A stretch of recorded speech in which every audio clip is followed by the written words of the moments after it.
So we are dealing with the theories of the shoot apical meristem, right? In that category, we have studied the shoot apical meristem, apical cell theory. Then after that, we have studied the histogen theory. Okay. Now, apical theory and histogen theory has some demerits, and regarding that, we have the third theory, which is called as the Tunica Corpus theory. Okay. This Tunica Corpus theory also deals with the development of the shoot apical meristems in the higher plants, right?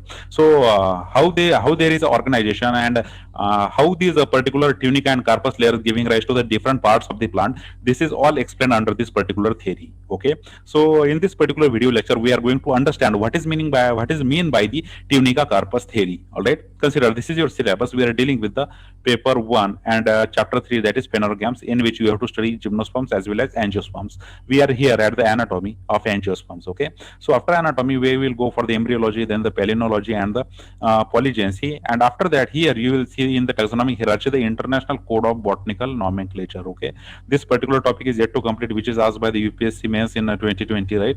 So this topic will need a separate video lecture because it's a detailed topic, and largely there are principles and rules which govern the international code of botanical nomenclature. All right, so in this particular video lecture of anatomy we are going to understand what is tunica carpus theory. Okay, now see, this theory, this particular theory, which is called as the Tunica Corpus theory, it was given by the Schmidt in 1924. Okay, and this theory has the basis of the studies of the shoot apical meristems of the angiosperms. Okay, the flowering plants shoot apical meristems. When you studied this development of the shoot apical meristem in the flowering plant, this particular flowering plant is showing the some definite characteristics regarding the growth and development in the shoot apical meristem. So, on the basis of that, Schmidt in 1924 has developed a theory which is called as the Tunica Carpus theory. Now, this theory related to the planes of the cell division in the apex. Okay, whatever the apex is there, this apex may have the planes of the cell division, how the cell division is occurring, and in which direction this particular cell division is occurring. Regarding that, there is a Tunica Carpus theory.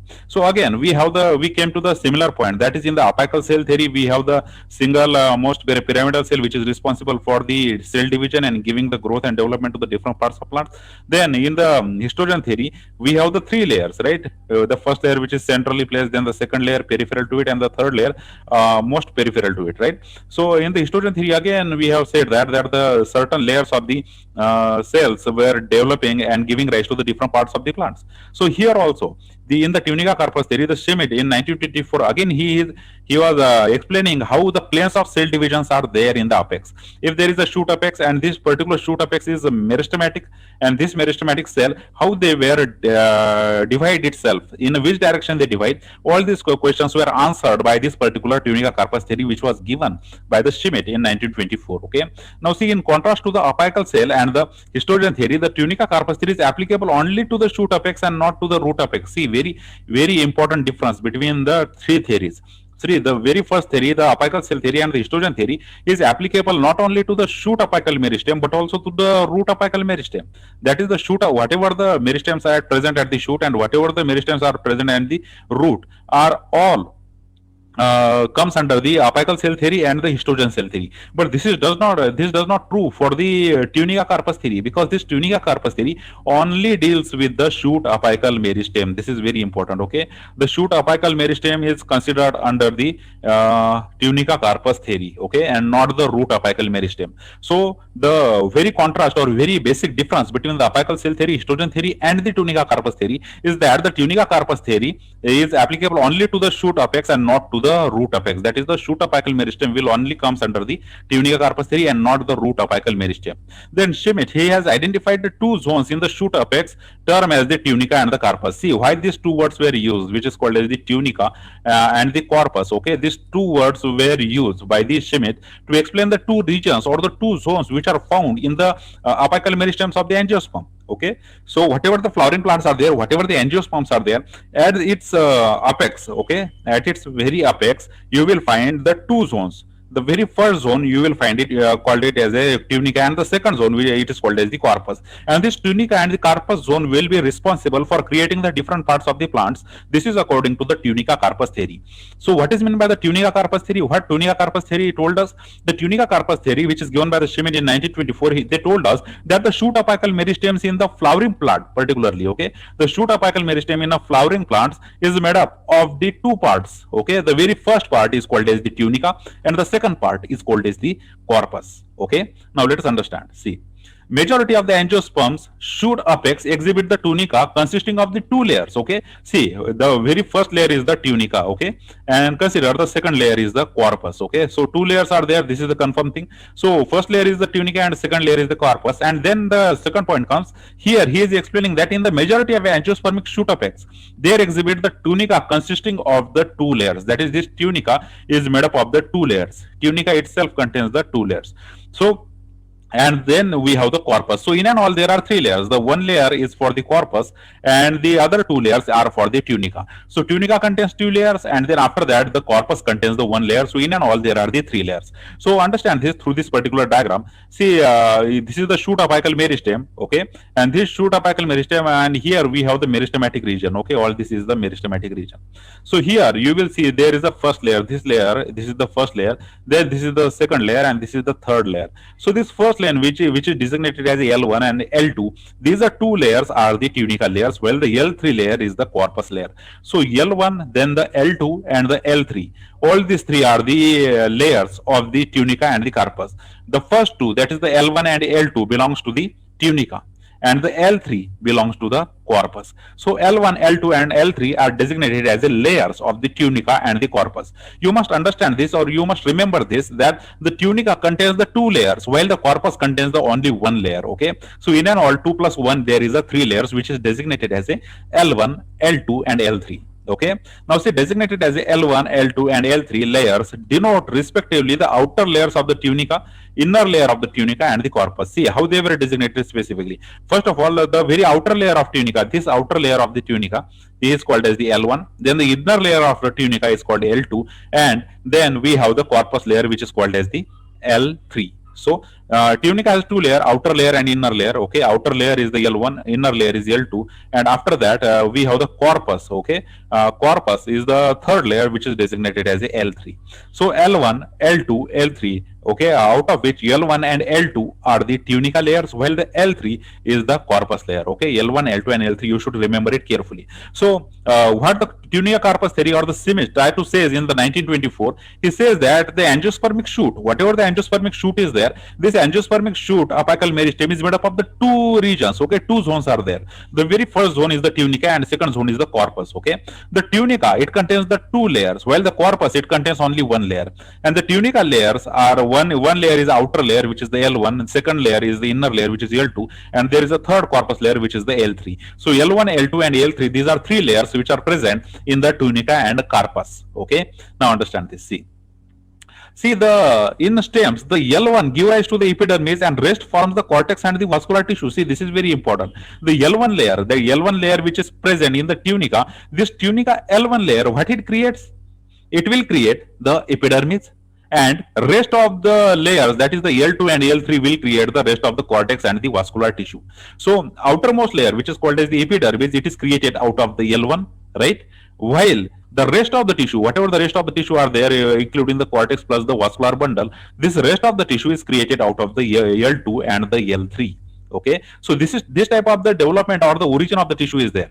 You must have remembered the histogen theory. In the histogen theory, they have specifically designed, there were the three layers, right? And these are three layers were creating the epidermis, then the cortex, and then the vascular bundles, right? So these are three layers were responsible for creating all these structures. In the very similar way, in the Tunica corpus theory as well, we have the L1 layer, L2 layer, and the L3 layer. Out of it, L1 layer it is creating the epidermis, and L2 and L3 layer it is creating the cortex and the vascular tissue.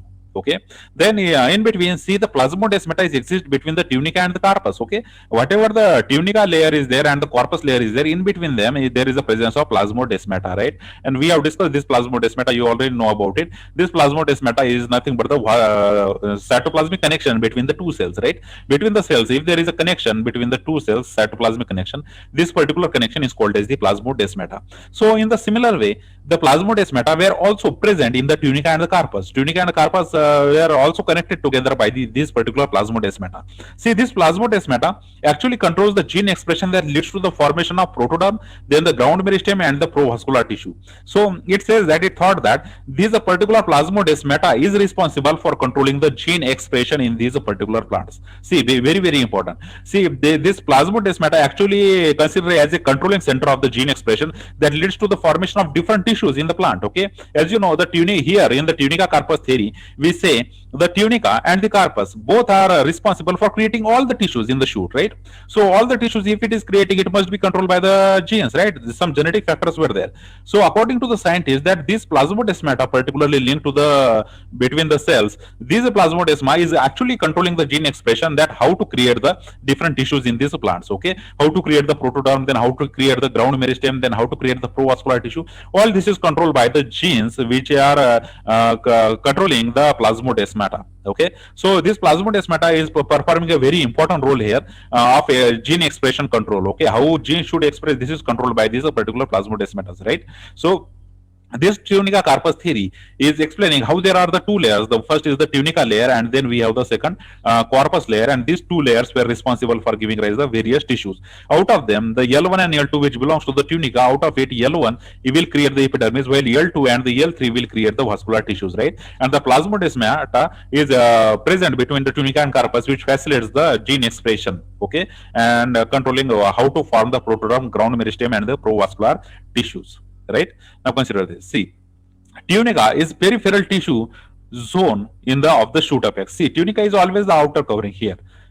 You will see the tunica at the outer side like this, like in the form of L1, right? So tunica is always considered as a peripheral to the shoot apex. Then it consists of one or more peripheral layers, all right? So not the one layer, but more than one layer is present in this particular tunica layer. Now see, particularly dicotyledon exhibit 1 to 5 layers of the tunica. See, this is very important. When we consider the dicotyledon, this dicotyledon may contain 1 to 5 almost tunica layers, okay? So outer tunica layers or the outer layers are there. These outer tunica layers are 1 to 5 layers, okay? These 1 to 5 layers tunica is present in the dicotyledons, while the two layers of the cell are represented as the largest number of the species, because the two layers, that is the outer layer and the inner layer, this general arrangement is shown by the maximum species, okay? But the 1 to 5 layers only, okay? So 1 to 5 layers at max is shown by the sum of the dicotyledons, okay? So exception are there, but in the majority of the time there were the two layers, that is the L1 layer and the L2 layer in the tunica. So exceptionally, when you consider the dicot plants, you can find up to the 5 layers, but in the maximum plant species you will find the 2 layers, that is the L1 and L2 layer, okay? So this tunica carpus theory, okay, this particular tunica carpus theory is explaining here how the tunica is there. Tunica is the outer layer, it may contain the 2 layer in the maximum species, but sometimes may up to the 5 layers, just like is in the dicotyledonous plants, okay? Now see, in the monocot plants, 1 to 4 layers of the tunica cells in the tunica layer, okay? So in the monocot, when you compare with the monocot may contain 1 to 4 layers, okay, depending upon which species we are talking about. Then 1 to 2 layer tunica predominates in it as well, okay? So 1 to 2 layers were dominating, but sometimes you will find 1 to 4 layers as well, okay? So 1 to 4 layers is is exception in the monocots, but 1 to 2 layers is again the dominating phenomenon found in this particular plants as well. So you can understand that the tunica, whether it's a dicot plant or the monocot plant, okay, in both the cases maximum species will show you the 2 layers are there, okay? How many layers are there? 2 layers are there, but it can be up to the 5 layers in the dicot plant, or it can be 4 layers in the monocot plant, okay? Now see, one single layer tunica is termed as a monostrastrose, okay? This is very important. If the single layer tunica is there, it is considered as a monostrastrose, and many layer tunica is considered as a multistrastrose, okay? So mono and the multi, okay, one and the same thing. So mono layer and the multi layer, that literally means if there is a single layer and if there are the many layers. If there is a single layer of the tunica is there, it is termed as a monostrastrose, and if there are many layers of the tunica, it is considered as a multistrastrose, okay? So you should carefully understand this monostrastrose and the multistrastrose, because this monostrastrose and multistrastrose, both the terms are used to denote that how many layers are there in the tunica, okay? So the question can be designed as what do you mean by the monostrastrose tunica and the multistrastrose tunica, okay? So it will all depend on the how many layers are there. If there is a single layer, it can be considered as a monostrastrose, and if there are the multi layers, it can be considered as a multistrastrose, okay? Now consider this. See, tunica is characterized in having the anticlinal plane of cell division. Okay, see, this is very important. Anticlinal and periclinal, as you know, there are two types of the cell division there, right? And this anticlinal cell plane of cell division, it is found in the tunica layers. Okay, as you know, this is the first tunica layer, which is designated as a L1. Then there is a second tunica layer, which is designated as a L2. So L1 and the L2 layers are there, and these L1s and the L2 will have the which kind of the cell division? It is called as the anticlinal plane of cell division. This word will be very much of importance while describing the tunica, because which type of the cell division is found in the tunica? It's anticlinal type of cell division. Okay, so anticlinal type of cell division is found in this particular tunica layer, and that literally means this division, the division wall is laid down perpendicular to the surface. Okay, whatever the plant surface is there, perpendicular to that surface, the cell layers were laid down. Consider this is a cell of the tunica, and this cell is dividing and creating the vertical lines like this. Okay, so vertical lines are there, and these vertical lines is just like perpendicular to the cell surface. Okay, whatever the cell surface is there, whatever the plant surface is there, it is giving the cell perpendicular to it. So this type of cell division, that is called as the anticlinal cell division. This type of cell division is called laid down the wall in a perpendicular to the surface of the plant. Okay, if this is the surface of the plant, it will create the perpendicular cell division like this. Okay, so it will create the structures of the plant in a perpendicular way. And which type of cell division is there in this particular tunica layer to create this wall? It is called as the anticlinal plane cell division. Okay, so in which plane they were creating in? They were creating in the anticlinal plane of cell division. Okay, which is perpendicular to the surface of the plant.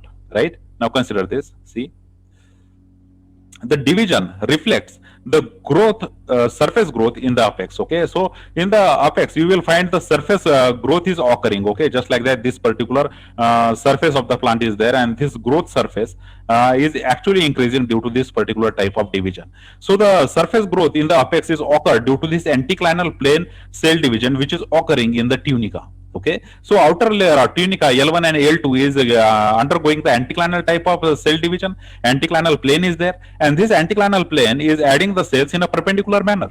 And after adding the cell in a perpendicular manner, it will create the surface growth in the apex. Okay, as a result, the tunica grows as a sheet, but not in the thickness. Okay, it is not growing in a thickness, but it is growing in a sheets. Okay, it is going upward like that, but it is not growing in the thickness like that. It will not create the thickness, more thickness in the plant, but it will only create the sheet development. Okay, just like the perpendicular development is there, the length development is there, but the whatever the growth is there through this particular girth wise, this girth wise growth is not there. Okay, so it will not increase in the thickness. Okay, very very important that the tunica is undergoing the anticlinal plane of cell division, and this anticlinal plane of cell division is creating the growth as per the sheet. Okay, but it is not growing the plants in its thickness. The thickness is not created out of the tunica cells. Okay, now consider this. See, to increase the thickness, the tunica cell will have to undergo the division with the periclinal wall. See, how should be division there in order to increase the thickness in the plants? In order to increase the thickness in the plant, the cells of the tunica should undergo the periclinal wall. Right? See, the cell wall which have to be laid down parallel to the surface. Okay, how it should be laid down? It should be laid down parallelly like this. Okay, parallel to the cell surface, it should be laid down, and this particular parallel development, it will create the more and more girth in the plants. Okay, so here in this particular diagram, again you can understand, here you will have the tunica layer, and here we have the corpus layer, and out of it whatever is created, these are the leaf primordia on the both the sides. Okay, so this tunica layer is undergoing not only to the anticlinal but the periclinal development, and cell division is occurring on the both the sides. Okay, parallel as well as the perpendicular. So perpendicular, parallel, both types of the cell division is there, and both of this type of cell division will create the length and the growth, length and the girth in the plant. Right? So the tunica is undergoing not only to the anticlinal cell division, plane of cell division, it is also undergoing the periclinal type of cell division, and under this periclinal cell division, it can create the more thickness in the plant. Right? Now see, normally the periclinal division does not occur in the tunica. Right? See, where the anticlinal division it predominates except at the point of origin of the cell primordia and the axillary bud. So there is an exception, but it is not that the periclinal division predominates the tunica, okay? Because this periclinal cell division it only occurs whenever there is a origin of the leaf primordium. You can understand here, you will find the leaf primordium, right? Out of this leaf primordium there will be the creation of the leaf, right?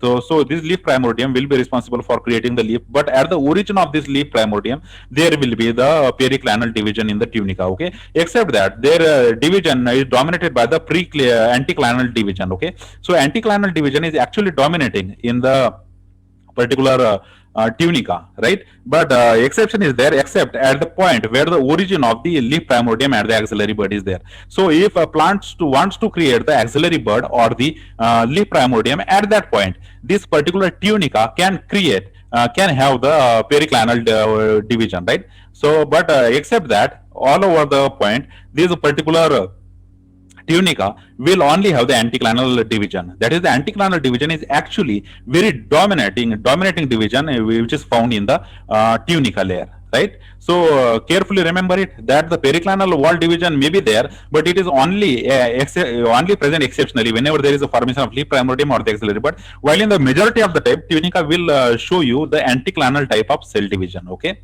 Now understand this. See, in the multistrastrose tunica, okay, multi-layer tunica if is there, each layer arises from the separate initials present in the shoot apex, okay? So in the apical cell, if there is a shoot apex is there and this shoot apex is creating its own initials, these own initials will create the different layers of the tunica, okay? If there are 1 to 5 layers in the multistrastrose, consider this, all these 5 layers were created out of the different initials which are present initially there, okay?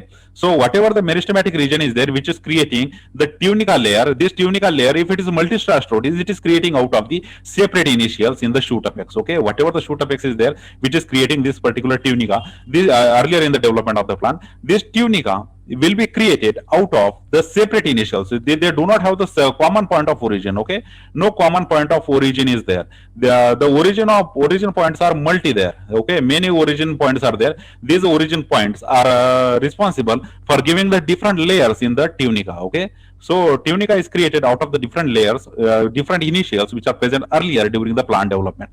Then see the independence regarding the origin among the different layers of the tunica between the tunica and the corpus is strongly supported by the research, okay? So this is the debatable topic, and actually research is showing that there are the different initials were actually involved in creating the different layers of the tunica, because generally when we say tunica is the one structure, it should be originated from the common point, right? But this is not true. There are many research relating with this origin of tunica, and almost all the research shows you that there are the different initials which are creating the different layers, that is the first layer, second layer, and the third layer, fourth layer, or the fifth layer of the tunica out of the different initials, okay? And no common point of origin is there. So research is strongly supporting that the tunica layers, if it's a multistrastrose in nature, these are different types of the tunica layers were created out of the separate initials which are present in the shoot apex, right? Now see, such a differences can be traced from the promeristems, okay, through a continuous cell lineage similar to the differences in the derivatives of the promeristems, right? So it can we can understand this through the promeristem, whatever the earlier meristems which are created in the plants for the growth and development. These are when you study these are promeristems, then you come to know that the different initials were involved in creating the different layers of the tunica. So one thing is sure here, that the tunica is created out of the different initials. When we study its promeristem, these promeristems were showing the continuous lineage and to the similar differences in the derivatives of the promeristems, right? So different derivatives are there in the promeristems, and these are different derivatives will be creating the different layers in the tunica. All right, so these derivatives become very, very important, and these derivatives is actually act as initials to create the different layers in the tunica when we talk about the multistrastrose tunica. All right. Now consider the second layer, okay? The very first layer we have discussed about the tunica, how the tunica is there and how it works and how it will create and how the tunica itself is got created, right? Then the second layer we have here is the corpus, okay, which is the inner tissue zone of the shoot apex, right? Here on the outer side you will have the tunica, and on the inner side you will have the corpus. So generally, with if we left the exception, there is an anticlinal division in the tunica, and in the corpus you will see the periclinal cell division. So you can say that the anticlinal divisions of the tunica will increase in a sheet or increase in the length of the plant, but in the corpus you will find the periclinal division in which the girth of the plant will increase. Okay, so the corpus, it's the inner tissue zone of the shoot apex, because on the outer side you will find the tunica, but on the inner side you will find the corpus. Okay, so it consists of the cells that have several layers deep. Okay, several layers deep cells are there. Okay, see, first layer, second layer, third layer, fourth layer. So several layers of the cells are there, and these are several layers of cells together constitute the corpus. Okay, now see, the tunica overreaches the corpus. See, tunica is just like it is mixing with the corpus, so it is quite the connecting, and as you know already, the plasmodesmata is also present between the tunica and the corpus. See, the meristematic tissue is composing this zone are larger than the tunica. See, the very important difference is here between the tunica layer and the corpus layer is that the tunica layer have the smaller cell size, while the corpus layer will have the larger cell size when it compared with the tunica. So what is corpus? Corpus is inner tissue zone of the shoot apex. Okay, this is this zone. The inner tissue zone is the of the shoot apex is called corpus, because the outer one is constituting the tunica, right? And this corpus is several layer deep, right? 3 to 4 layers are there, and it is present deep in the plant, below in the plant, or on the inner side of the plant, right? And its meristematic tissue, whatever the meristematic tissue are there, it is larger than the tunica. Okay, the tunica will contain the smaller cells or the tissue. It will as compare with the tunica, the corpus will contain the larger tissues. Okay, just like this, the larger tissues were there. Now understand, this is the initials of the corpus occurs below the tunica. Okay, so just like the tunica is created out of the separate initials, these corpus were also created out of the separate initials, right? So the initials for this particular corpus, it occurs just below the tunica layer. Okay, if it is a tunica layer, and if below this tunica layer you will find the cells. Okay, like this, and these are cells of the tunica layers will create, they will act as the initials to create the corpus layer. Then they are orderly arranged in contrast to the haphazardly arranged cells in the mass of the corpus. Okay, see, very important, you should understand this, that this orderly arrange, they are orderly arranged. Okay, how they are arranged? These initial cells were orderly arranged, that is, they have a definite order, they have definite order of placement, in a very contrast to the haphazardly arranged cells in the mass of the corpus, because this mass of the corpus do not have any definite arrangement of the cells. Okay, and if they are not present in an orderly manner, then in such a case we use the word haphazard. Okay, haphazard literally means the one which do not have any type of order. Okay, and they are do not showing any type of order, and in contrast to this, in a very opposite side, the initial cells which will give rise to this corpus, they are very orderly. Okay, they are present in very order, so they are not in a haphazard way, but in a contrast to these initial cells, these haphazard cells will be arranged, these corpus cells, which are the mass of cells, these show as the haphazard arrangement of the cells. Okay, they are not arranged in a particular fashion. So the initials of the corpus are difficult to differentiate from the initials of the tunica. Okay, so tunica, what are the initials of the tunica and what are the initials of the corpus? These are difficult to differentiate between, because they are present very close to each other and we cannot separate them out. Okay, so in such a case, what initials of the tunica is there and what initials of the corpus is there, it is difficult to differentiate between. Okay, because they are present in a very close alignment with each other. Okay, so due to this, there are initials. What we have to understand here, there are already initials which will give rise to the tunica as well as to the corpus. Okay, so the tunica layer is created out of the upper initials, and the corpus will be created out of the lower initials, which are present lower to the tunica. All right, so this will create the tunica separately and the corpus separately. Now understand this.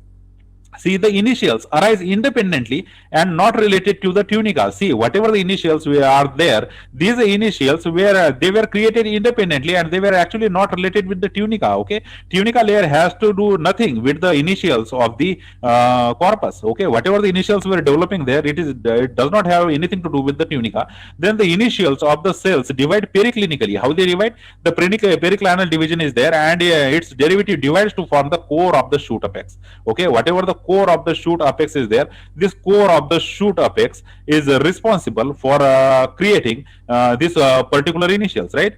these particular initials are responsible for creating the core apex, right? So how the division is there? Division is periclinal division is there. This periclinal division is responsible for creating these derivatives of these shoot apex in the core of its shoot apex. Then in the division of the derivative cells, there is no definite orientation of the cell wall formation. That is the divide in all possible planes. Okay, see how these initials or derivatives are dividing. Okay, these derivatives are dividing in all possible direction. Okay, no particular direction is there. So in all the way, the randomly cells are got created in all the directions. Okay, so that is why we say the corpus, the mass of the corpus is arranged without any order. Okay, because the initials of it were dividing in a random direction. Okay, they do not have any type of definite orientation. They are growing whenever they were finding the space. They were creating the more and more cells in the all possible direction and in all the planes. Okay, no specific plane is there. In all the planes, these particular cells are creating their new cells, right?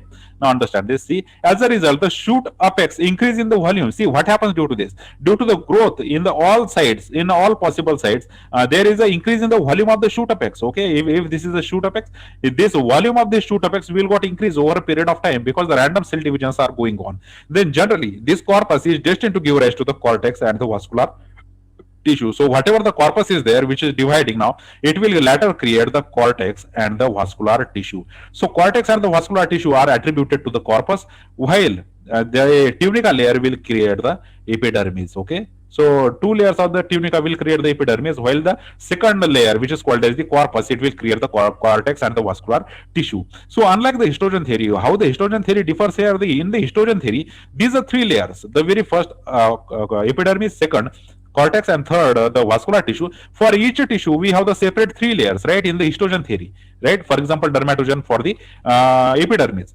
But in the tunica corpus theory, we have only the two layers, that is the tunica layer and the corpus layer. In the tunica layer we have the two sub layers, but in the corpus layer we have only the one layer.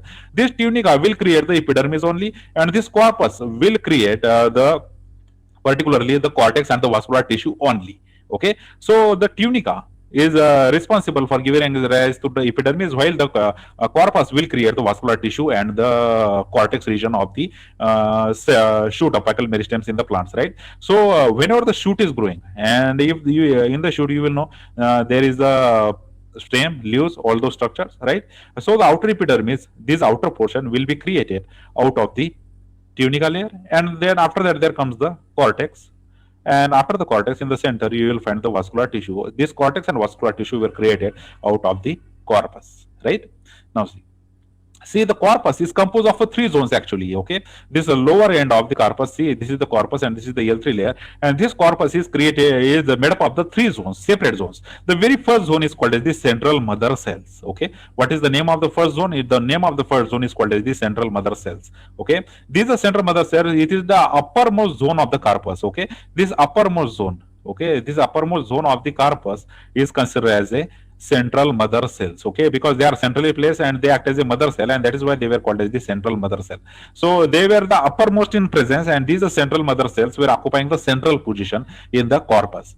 Then we have the pith rib meristems. Okay, you can see here, this is the pith rib meristem, and this pith rib meristems that lies below the central mother cell zone. Okay, this is the central mother zone cell zone, and below this, here you will find the pith rib meristem. Okay, what is the meristem? The pith rib meristem is there, which lies just below the central mother cells, right?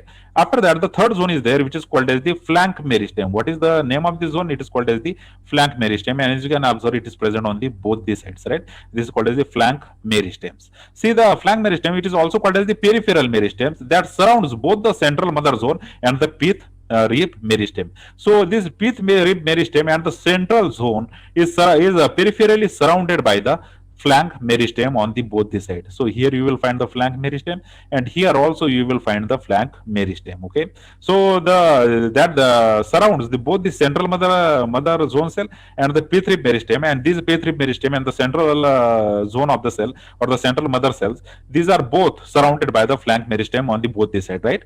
See, the peripheral zone is shaped like the tunicated hollow cone. See, this particular peripheral zone which constituting this flank meristem, it looks like a tunicated hollow zone. Okay, like this. Okay, the hollow zone is created, tunicated hollow zone is created just like this.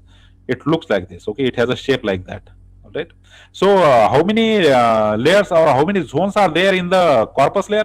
There were the three zones in the corpus layer. First is the centrally placed mother cells, right? Here you will find the centrally placed mother cell. Exactly below we have the second region, which is called as the P3 meristem, and this P3 meristem is surrounded by a P3 meristem, and the centrally placed zone is surrounded by the flank meristems, right? So these three zones were actually constituting the whole of the corpus. Okay, as we know, the tunica is the upper layer, and it is made up of the L1 and L2 layers.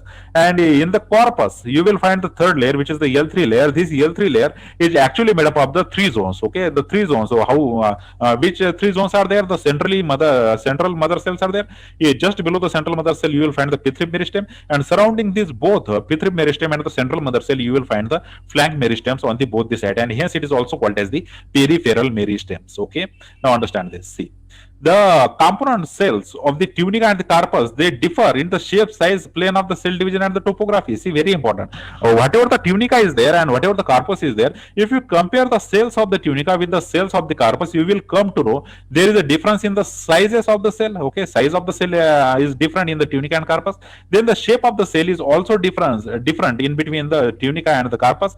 Then how the plane of cell division, that is the anticlinal and the periclinal, this type of cell division were also differ in the tunica layer and the corpus layer, right? And its topography, okay, how they were located, whether they were forming the high areas or the low areas, this is also different. Okay, we study in the topography that how the ground levels are there, how the high levels are there, how the low levels are there in the ground. So all these topography is also different with regarding to the tunica when it compares with the corpus. Okay, so the size of the cell, shape of the cell, plane of division of the cell, and the topography of the cell, all are different between the tunica layer and the corpus layer. Here we can rightfully explain.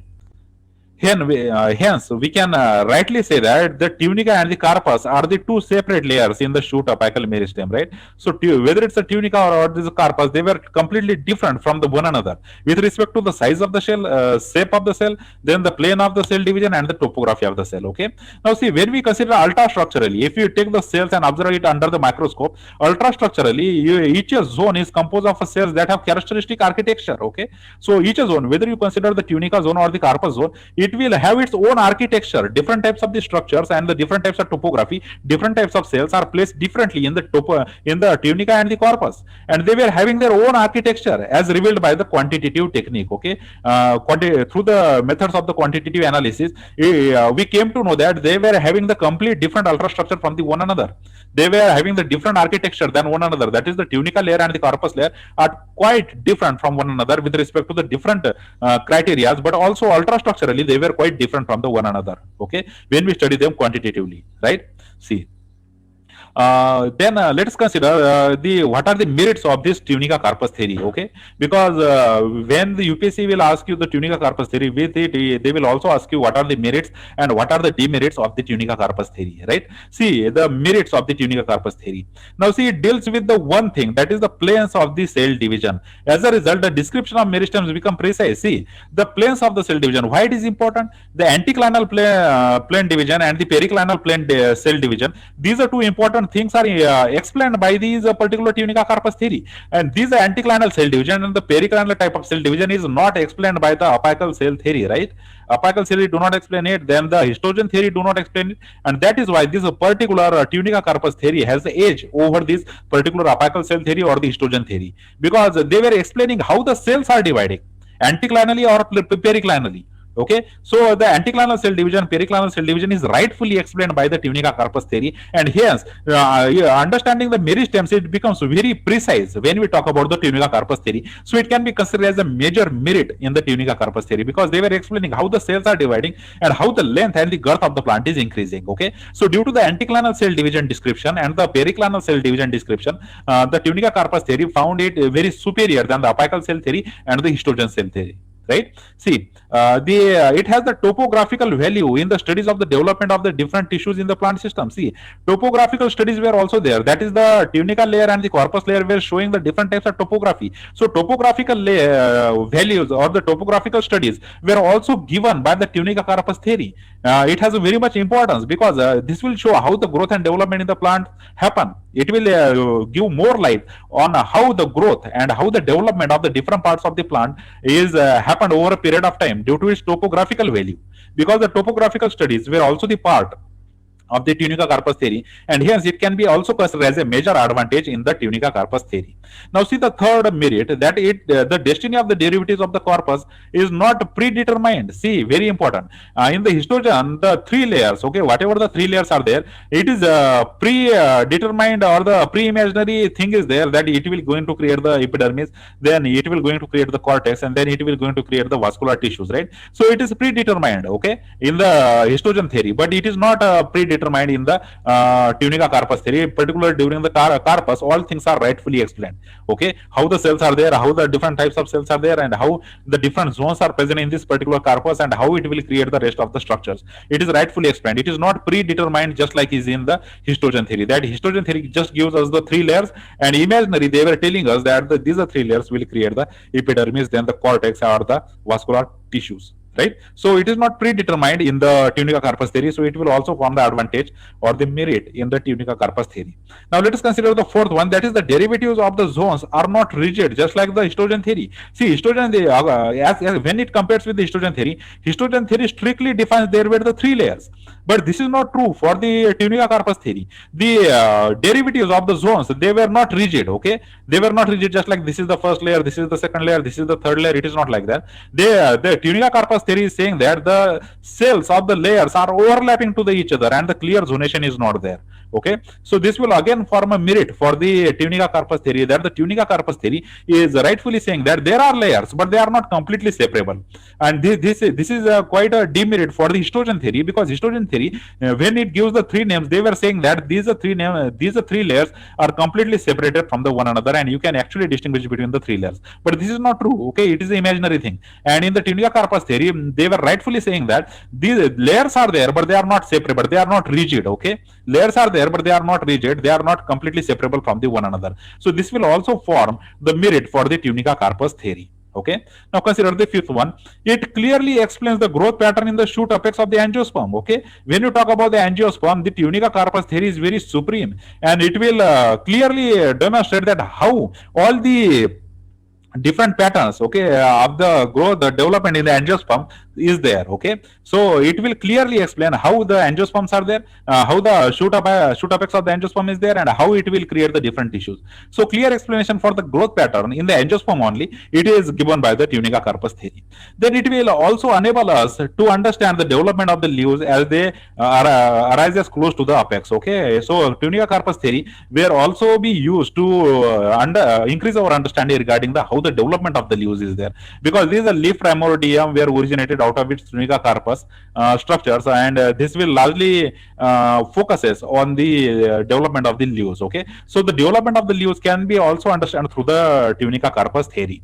Then see the seventh advantage of these Tunica Corpus theory is that the specific variation in the number of the Tunica layers may be of the taxonomic significance. For example, grasses, that is the monocotyledon. See, very, very important. The Tunica layers can be used as a tool to classify these particular plants. Okay, so depending upon how many layers in the Tunica are there, we can even use this particular characteristic feature to classify the plant. Okay, we can use this in a taxonomic studies, and we can use this particular characteristic of the plant, whether it's contain the one Tunica layer, two Tunica layer, three layer, four layer, or the five layers. Okay, so we can use this particular characteristic to classify the plants as well. For example, monocotyledons, that is the grasses. Right, so all these are the major merits regarding the Tunica Corpus theory, and this Tunica Corpus theory is not only explaining the how the growth and development occurs in the plant, but it also clearly demonstrates how the origin of the leaves can be there. Okay, number of Tunica layers can be used in a taxonomic studies, and the Tunica layers, corpus layer, and its subdivision is clear there, and there are many merits regarding the Tunica Corpus theory when it compares with the apical cell theory and the and the histogen theory. Right. Now consider this. See, what are the demerits? Okay, so there are maximum merits and there are some demerits as well to the Tunica Corpus theory. See, first of it is a Tunica Corpus organization of the shoot apical meristem observed in the angiosperms only. See, this is the major drawback of the Tunica Corpus theory, that it only restricted to the angiosperms. Okay, angiosperms, only the shoot apical meristem of the angiosperm is rightfully explained under the Tunica Corpus theory, and the cryptogames and the majority of the gymnosperm not exhibit the Tunica Corpus organization. So the maximum of the plant kingdom is left behind, right? So whole of the plant kingdom is not there. For example, it is not it is not useful for the algae. It is not useful for the bryophytes, right?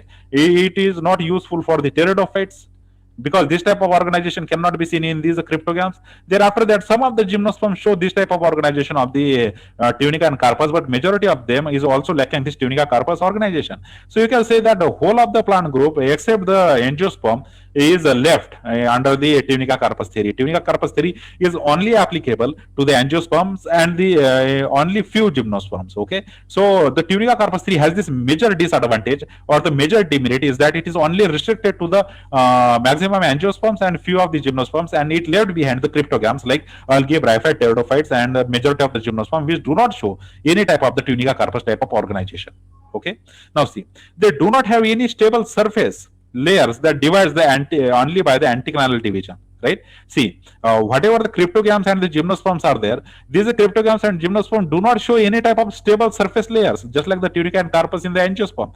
So this type of stable surface layers were not found in the cryptogams and in the majority of the cell division, which only divide by the anticlinal division. So stable surface layers are not there, anticlinal divisions are not there. So this particular Tunica Carpus theory is not applicable to the cryptogams and the majority of the gymnosperms. But in the gymnosperms, there are the exceptions. Okay, now see, Eukarya and the Ephedra have the single stable surface layer that divides only by the anticlinal division. Thus, they exhibit the Tunica Carpus pattern. Okay, so Eukarya and the Ephedra, these are the two gymnosperms which are responsible for for giving the Tunica Carpus type of organization. Okay, so Tunica Carpus type of organization is found in some of the gymnosperms only. Okay, not in all of the gymnosperm, but some of the gymnosperms shows the Tunica Carpus type of organization. For example, we have here Eukarya and the Ephedra. Okay, so the major drawback of the Tunica Carpus theory is that it is only restricted to the angiosperms, and it is not spread throughout the plant kingdom. The algae, bryophyte, pteridophytes like cryptogams, they were avoided here, and the majority of the gymnosperms were also neglected here. So this can be considered as a major drawback in the Tunica Carpus theory. Then the second one, see, the Tunica Carpus theory is non-committal regarding the ultimate destiny of a cell lineage. Okay, see, why it is non-committal? See, whenever we talk about the layers in the Tunica Carpus theory, it will just give the destiny of the cells, but the ultimate lineage of the cell is not explained by this particular Tunica Carpus theory. But they were just showing the destiny that it is going to create the epidermis, then the cortex, then the vascular tissues. But its lineage, the destiny of the cell lineage, it is not perfectly explained under this particular Tunica Carpus theory.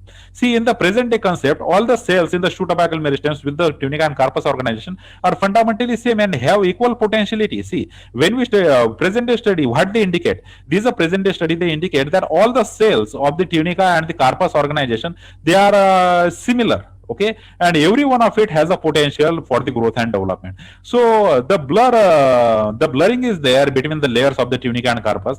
We cannot separate out that such cells will have the more potential and it will create the vascular tissue, and this one has the less potential, so it will create the epidermis. Such a thing is not there. Every cell in the present day concept, or in the present day studies, every cell in the shoot apex of the Tunica Carpus organization, they are fundamentally same. They are equal. Okay, and they have the equal potentiality.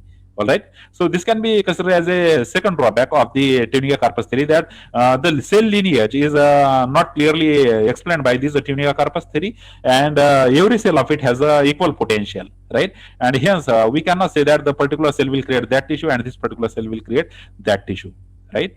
See, the corpus cells of the peripheral zone and the P3 meristems are also same, as they owe their origin from the central mother cell zone. Okay, also these particular peripheral zones, that is the flank meristems and the P3 meristems, they also looks very similar because they have the common point of origin, that is the central mother cell. They were created out of the central mother cell. So the flank meristems on the both the side and the P3 meristems, they are also not clearly separable from the one another. Okay, because they has a very common point of origin. So cells look similar. So the clear just like the Tunica Carpus theory is labeling the different cells differently. Just like one type of cell, they are calling it as a flank meristem, other type of cell is called as the P3 meristem, third type is called centrally placed cells. But these cells actually looks very alike. Okay, they are very similar. So clear-cut distinction is not there. We are labeling these cells in a different under the different names, but they were looking very similar with one another. So this can consider as the second major drawback of the Tunica Carpus theory. So the very first major drawback of the Tunica Carpus theory is that that, this Tunica Corpus theory will be restricted to the angiosperms only, right? And the second one, the clear-cut zonation between these Tunica and Carpus is not clearly understood, okay? And it is not clearly it cannot be clearly seen under the microscope when we originally observe these layers, okay? Now see, but during the differentiation, some genes are repressed and others are activated, resulting in the production of the different tissues. See, then why different tissues are created out of it? If there are the similar cells, why the different tissues were created out of it? For example, epidermis are created, cortex is created, vascular tissue is created. How these cells, different cells are created out of the similar looking cells? See, the genetics comes around here. The genes were got activated at some period of time and some genes got repressed. Okay, that is the genes which is required to create the epidermis got activated during the formation of epidermis, and at the same time it will repress the cortex gene and the vascular tissue gene. Then after that, the genes which required for the creation of the cortex and the vascular tissue will get activated, and the genes which is required for the epidermis will got deactivated or repressed. Okay, so in such a way the different types of the tissue were created by the similar looking cells. Okay, although cells are looking very similar in this layer, these are similar looking cells are responsible. Okay, these are similar looking cells are responsible for producing the different structure just because of their genes. It got activated at some point in their life cycle and deactivated in their some point in their life cycle, right?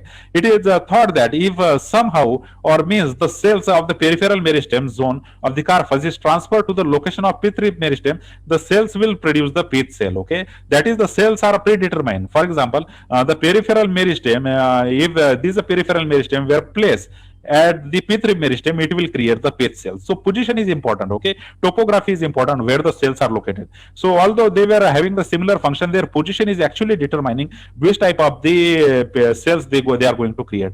For example, here we have, if we transfer the peripheral cells, that is the flank meristem cells, right to the pith rib meristem. Okay, if you transfer these cells to the pith rib meristem, these flank meristem cells or the peripheral meristem cells will start to create the pith cells. So from this, you can understand that the topography of the cell is important. Where the cell is located, this is important. Okay, so genes are playing a very, very important role, and the position and the topography of the cells is also responsible for giving the growth and development of the different tissues in the plants. Okay, so see, in the conclusion, it is to mention that the Tunica and the Carpus theory provides a flexible description of the arrangement in the shoots apex, and thus it is not rigid, just like the estrogen theory. So overall, when you, in the conclusion, when you consider the Tunica Carpus theory seems to be very flexible, and it gives the answer to the many questions in the shoot apical meristem development. Right? Whenever the shoot development is there through the shoot apical meristem, all the questions comes there, and majority of these questions were actually answered by this particular Tunica Carpus theory. And it is so flexible theory. Okay, it is not the rigid theory just like that of the estrogen theory. So this particular theory can be accepted as a value or the evidence for the growth and development in the shoot apical meristems, right? See, it has served well in understanding the structures of the shoot apical meristem and the origin and development of the leaf, right? So how the structure of the shoot apical meristem is there, it is also understood, and how the origin and development of the leaf occurs, that too understood through this particular Tunica Carpus theory. Okay, so this particular Tunica Carpus theory is bending on both the side. It will give maximum merits, it will give few of the demerits as well, but over and all, it's a very flexible theory, and it can overcome whatever the drawbacks are there in the apical cell theory and the estrogen theory. So you can consider that this third theory, which is called as the Tunica Carpus theory, can be considered as a superior than the apical cell theory and the estrogen theory. All right, so this is all about this topic. Okay, thank you very much for watching this video. Please like this video, share this video with your friends who are studying the botany, and if you haven't subscribed to the Botany channel yet, please subscribe to the Botany channel for UPSC examination. Again, thank you very much for giving your time. See you in the next video lecture. Thank you.